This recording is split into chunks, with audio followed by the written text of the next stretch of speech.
Depois de 7 anos, 79 fases de operações que colheram materiais e provas que embasaram 130 denúncias contra 533 acusados, a força-tarefa da Lava Jato chegou ao fim. Pelo menos a força-tarefa no Paraná, do jeito como ficou conhecida. A decisão foi do próprio Ministério Público Federal.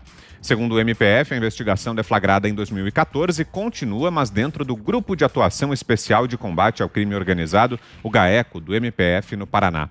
Na prática, a ação envolvendo a força-tarefa significa que os procuradores que eram da Lava Jato poderão ter de dividir as suas atribuições agora com outros casos. Augusto Nunes. Olha, é sempre lamentável ver o fim de uma investigação, de uma ação da Polícia Federal que ficará na história como a operação que mostrou aos brasileiros que é possível, sim, fazer cumprir a norma constitucional segundo a qual todos são iguais perante a lei e é possível, sim, mandar qualquer um para a cadeia se investigadores honestos e procuradores e juízes corajosos cumprirem o seu dever. A Lava Jato entrou para a história, entre outras coisas, como a que mandou para a cadeia um presidente corrupto e lavador de dinheiro. Começou com a Lava Jato, o que resultou na prisão, na dupla prisão, em segunda instância, do Lula.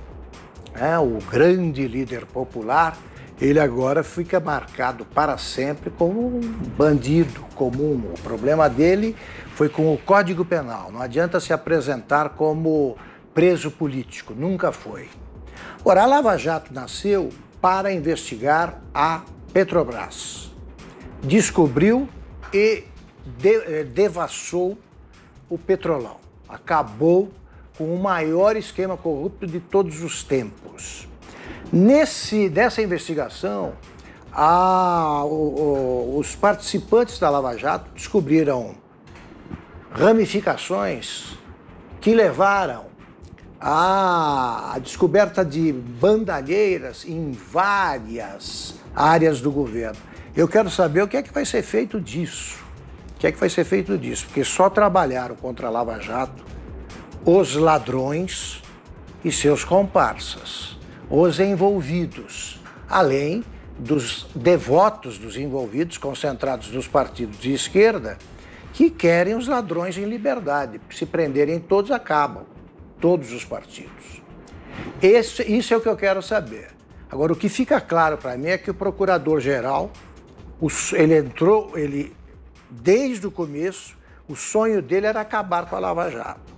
Tomara que a Lava Jato prossiga nesses desdobramentos, mas pela montagem do esquema que se viu até agora, entregar o GAECO, ele não quer que funcione. Eu acho que a Lava Jato também mudou o Brasil.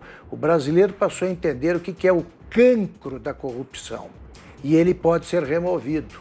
A Lava Jato mostrou. Mudou. Os ladrões ficaram mais cuidadosos, pelo menos, e vários deles ficaram na cadeia. Então, a Lava Jato merece um capítulo luminoso aí da história brasileira. Você, Fiuza? É isso aí. Eu vejo assim também o arranjo institucional não parece contribuir, né, com o prosseguimento dos trabalhos da Operação Lava Jato. O procurador-geral, a gente já comentou aqui, o Augusto Aras, né?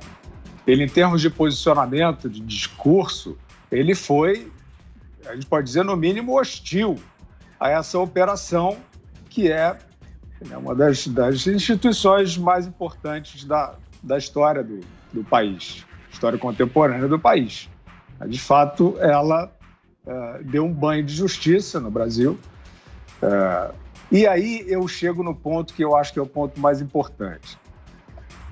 Independentemente de sabotagens objetivas ou dissimuladas que possa haver, a Operação Lava Jato, desde o nascedouro, nunca contou com o amparo da Procuradoria-Geral da República, a verdade é essa, muito menos do Supremo Tribunal Federal.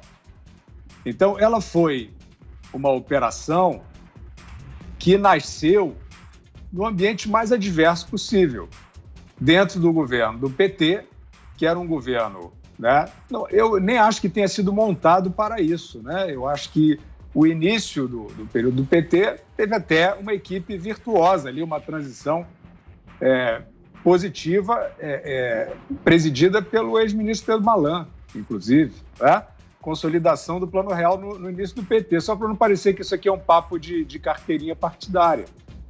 Só que o governo do PT, aos poucos, né, foi de fato cedendo às tentações do fisiologismo e depois da corrupção pesada, né, o maior assalto que talvez que uma democracia já tenha assistido, né? A Lava Jato nasceu nesse ambiente altamente refratário para o poder público agir sob a guarda da lei, né?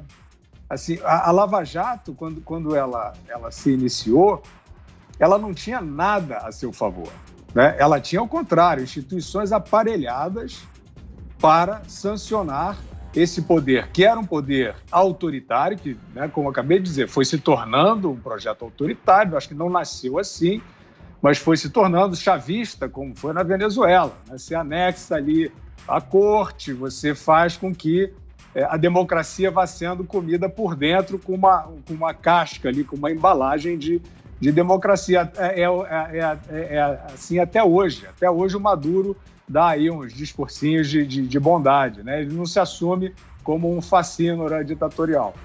Foi assim que a Lava Jato surgiu. E ela surgiu a partir de uma pista, né, investigando delações de doleiros.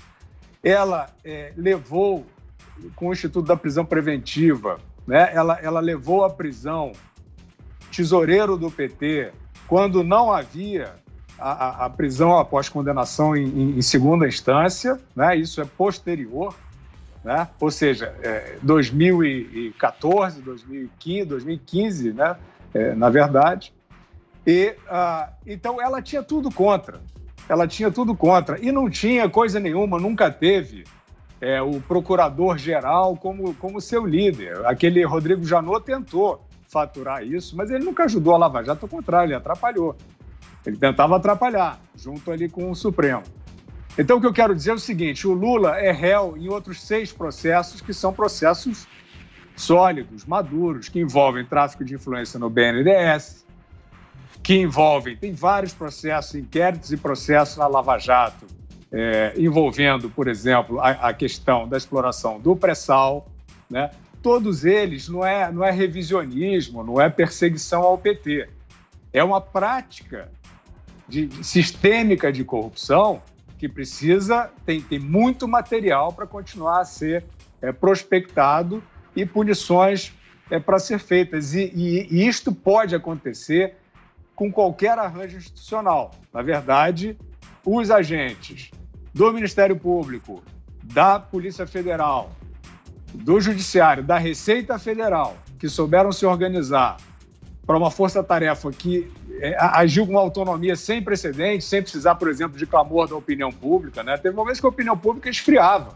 Não tinha manchetes empurrando a Operação Lava Jato. E ela não parava. A Dilma Rousseff foi reeleita em plena Operação Lava Jato e ela não parou.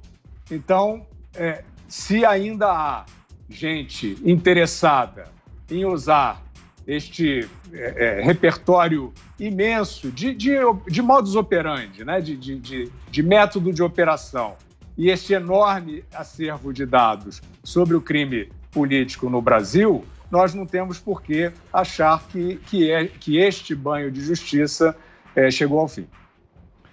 Diga, Zé. Olha, era uma vez um país que estava apático. Era assim o Brasil.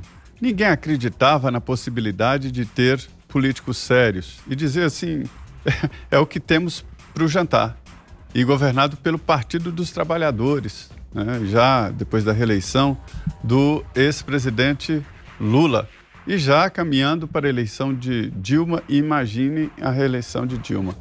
Aí um grupo obstinado de procuradores, não só de procuradores, mas também de técnicos da Receita Federal, auditores federais, policiais federais, delegados e agentes da Polícia Federal e muitos técnicos da Polícia Federal e da Receita Federal unidos num só propósito.